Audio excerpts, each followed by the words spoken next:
back. Thank you so much for joining TEP Town Hall episode 5. So in this episode, we're going to take a bit of a deeper look into the projects and the history of the expedition project, and why it all came about and what we've sort of achieved over just over a decade now. So during this, I want to show you some videos from when the expedition project initially started, some of the sort of redesigns and some of the other concepts we developed along the way.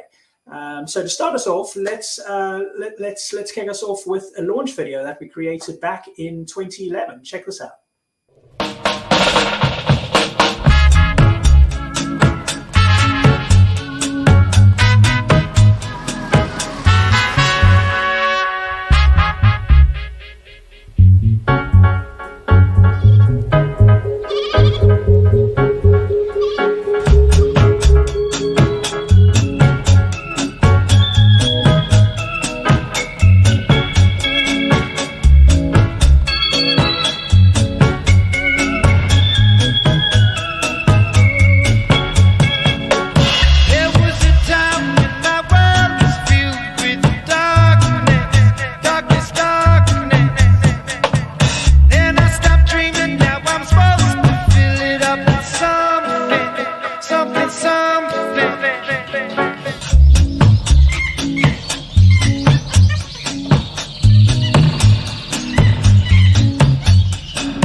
So then after launching in 2012 and being on the road for a couple of months, here is a deeper look at life on the road while we were attempting to visit a mammoth 365 towns in 365 days. Have a look at this. Wow, here we go. The time has finally come. Expedition Project 2012, day number 1.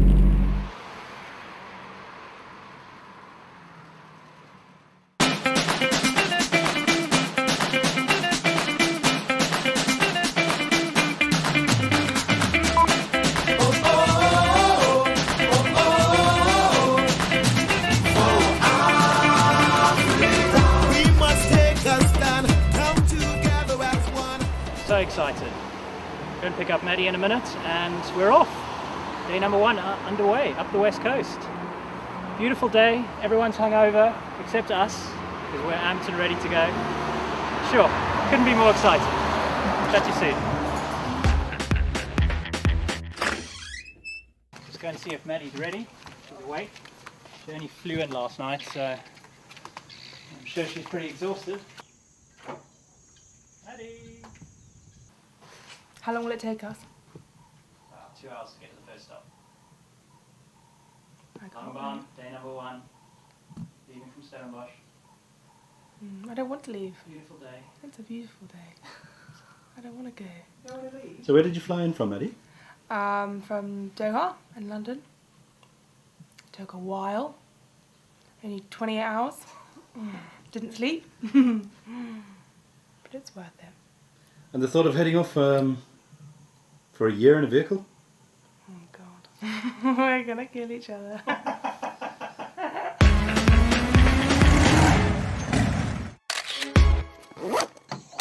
Depart.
So here we go, buddy, on the road. feel real yet? It feels pretty surreal, actually. It's been a long time coming, 6 months of planning, and here we are finally. It does feel very weird, but good weird. And where to from here? What's your first stop? Okay, so we leave Cape Town and we're straight up the west coast, Longabaan first, and then keep going on to Saldanha, and then all the way up to the Namibian border, right around the perimeter of South Africa, back down the east coast, back to Cape Town, 365 days later. Are you having those anxious moments thinking, shit, I've forgotten something? All the time, I think every second. But there's nothing I can do now, we're on the way, so I think let's just make the most of it, enjoy it. And I think this first year is all about just finding our feet and just seeing what's out there and seeing where the project can naturally take us. Okay, tell us about who's helped you out so far.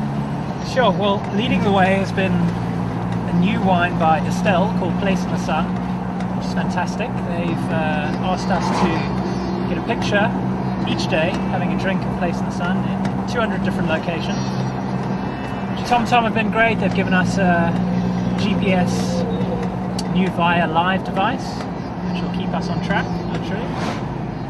Pam Golding have just come on board, which is great. Been speaking to them for probably the last 4 months and really wanting them on board just because they've got a great project up and running called Name Your Hood. Another big player has been Show Me, which is a whole lot of community websites around South Africa, and Show Me Cape Town has kind of initiated the way and got all the other Show Me franchises around the country on board. Show Me Cape Town's actually sponsoring the first leg of our journey up the west coast. Quicksilver have been fantastic. They've sponsored about 15,000 rands worth of clothing, so we're going to be geared and kitted out and clothed by Quicksilver for the entire journey. We've also had some great support from Motivate Cape Town, which is a new website that's just been launched, giving us a lot of publicity. And we've also had Trees for Schools, which are supporting us by giving us 200 trees to plant 1 tree in each of the 200 towns. Miko Coffee, who are going to be keeping us awake each day. Some great fair trade coffee. And then of course, how could I forget Fair Trade South Africa, Fair Trade Label South Africa themselves, who are supporting us all the way. So where have you managed to stash 200 trees? Yeah, they're seedlings at the moment. No, we haven't actually got them yet. The plan is ideally to be collecting them at various spots along the journey. I'm not even sure what kind of trees they're going to be. All we know is they're going to be indigenous, sort of local trees. And to help sort of counter the carbon footprint, basically, from the trip.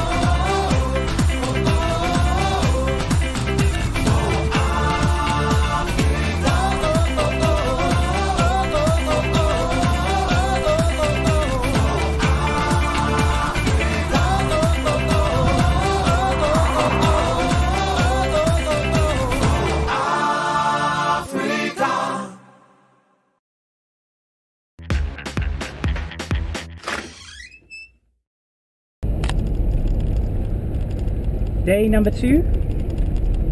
We are just leaving Macarios B&B On Bogey Boulevard. on just off Bogey Boulevard, which is our comic sign of the day. It is January 2nd, 2012. We're going to have a little mosey on around Longabaan before we leave, and then it's half an hour drive to Saldanha Bay, which is town number 2. At the end of the road, turn left. Mads is a little bit grouchingtons today, so we thought we'd put the camera in her face and see what she has to say. Why are you grouchingtons today, Mads?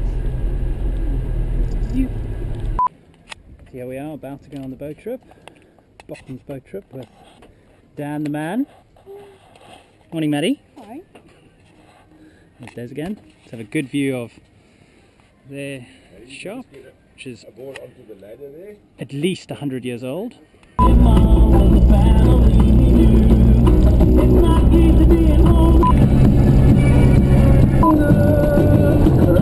Just filling out our visa.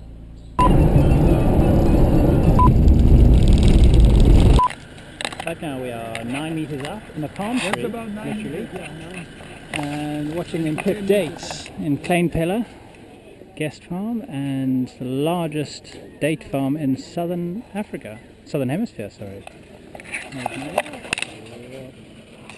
a look how high up we are. Hey-oh. Literally in amongst the trees. So cool. How they start, The expedition project, day 61. It is the 1st of March, and we're here stuck between Kakamas and Kaimus at a stop-go. They don't seem to letting anyone go except the oncoming traffic. What do you have to say about this problem? Yeah, it's a bit boring, isn't it? Oh, don't really know what to do. We're a bit hot here, and the truck's just almost hit the car, as you can see.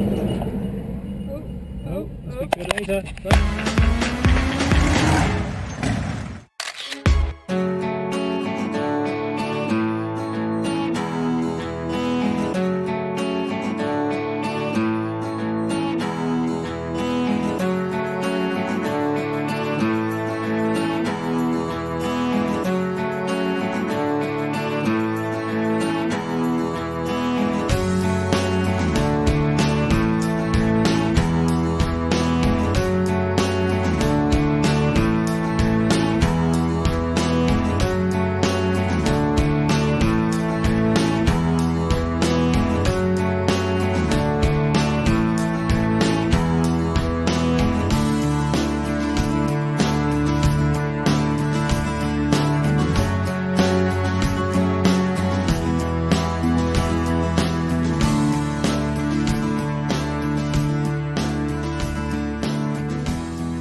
So as it turned out, we only managed 192 towns in 250 days before our money ran out. But we did manage to do annual sort of project visits and expeditions whenever possible each year. And much like that first one, we just did mini versions of those whenever possible and had sort of check-ins with projects so we could keep in touch with how they were doing, but also to identify new projects as well. So we managed to do the odd sort of expedition and the odd trip and lots of these visits from 2012 up to this example here, where we did some more project visits and a specialized expedition. Have a look at this.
And then following that, this opened up a design option where we wanted to invite groups and individuals to create an adventure or a road trip of their own. And this launched our Create Our Own Road Trip feature, which we showcased in this video. Have a look at this.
And then finally, as we reached our 10-year anniversary, we started to take a look back at where we had been, and all we had achieved. And we created a bit of a montage video and a bit of a look back to kind of say thank you to all of the projects and the partners we'd have over the years, but also just take an honest, hard look at how successful we had been based on our initial concept and goals. So have a look at this. In 2011, South Africa was fast approaching its 20th year of democracy, one of the youngest democracies in the world. But during this time, there was a lot of protests, there was a lot of unrest. The media was filled with people that were generally just not happy with the direction the country was going. But was the country really moving out of its honeymoon period of democracy? Was everyone really unhappy? The media was mainly portraying things in some of the bigger centers, and every now and again you'd see some of the small sort of towns being portrayed. But I suddenly thought, I wonder if the rest of the country, all the small towns, all the places you don't often hear about, what were their feelings? What was working and what was not working? So it was with this in mind that I set out to try and see if I could spend a full year on the road, traveling around South Africa and visiting as many different towns, villages as possible, and meeting as many people as possible and finding out what was going on, what were the success stories, what were the challenges, what were the failures. So for 6 months, I set out and started planning a trip that was to take me around the perimeter of South Africa. So along the sort of the border areas, mapping out the shape of the country. And I wanted to stop off in as many towns as possible along that route and spend as much of 2012 on the road as possible.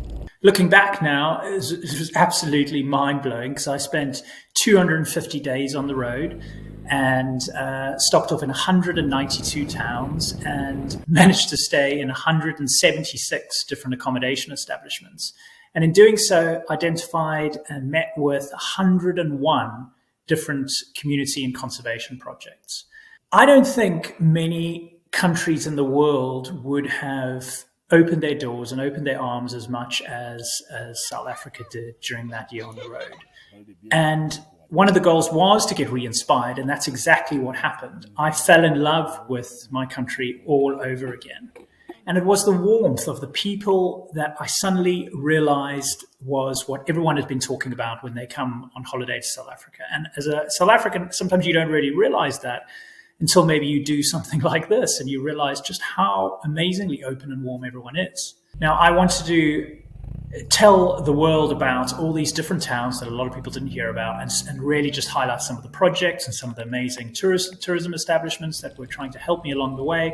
So I've spent the next 10 years promoting all of these projects and all of these tourism establishments that had helped me along that road as much as possible. And it wasn't just conservation projects that I found, but there were community projects, there were education projects, sports projects, health projects, art projects. There was so much.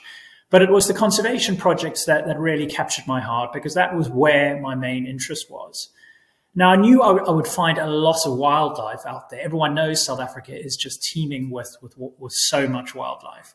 But what I wasn't expecting was the amount of small projects, but also the amount of really passionate people that were so willing and open to share their information, their resources, their findings, and to try and collaborate, which I thought was fantastic. And in doing this journey in 2012, I started to identify exactly what the criteria were that I wanted the expedition project to go on to achieve, and the kind of projects that I wanted to most work with. And those criteria were things like community, collaboration, transparency, sustainable, ethical. And those were really important to me because this was a time, remember, where volunteer tourism had been doing really well and then started to get a really bad reputation. And a lot of conservation projects in doing so started to get a bad reputation. So I really wanted to be very specific about who I worked with. And after the year that we've had and all the difficulties we've had with COVID, there's so much uncertainty, not just in the world, but in conservation. So a lot of these organizations, they don't know what's around the corner. They don't know how much longer things can go on. What they do know is how passionate they are to continue. And this isn't always just about donations and funding. It's about people all over the world that share that passion and that are able to help them in any way that they can, be it promotions, be it social media, be it sharing those success stories, but also the challenges that need help. And I really, truly think the next 20, 30 years of the world is so crucial. And these are the people that are doing whatever they can to protect our ecosystems, to protect the wildlife that we value so much. So please do join us along this journey and enjoy this journey with me. Find out more about these amazing organizations. They really, truly are fantastic. And thank you so much.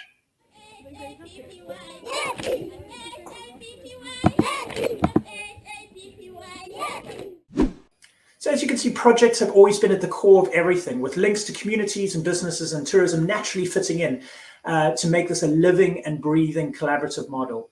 I do recommend you have a look through some of the amazing projects we have listed and see which ones spark your interest. So I hope you enjoyed that little look back at TEP history and some of the projects and some of the initiatives that we're all about and we support. Thank you so much for all your time and your support as always, and we'll see you next time. See ya.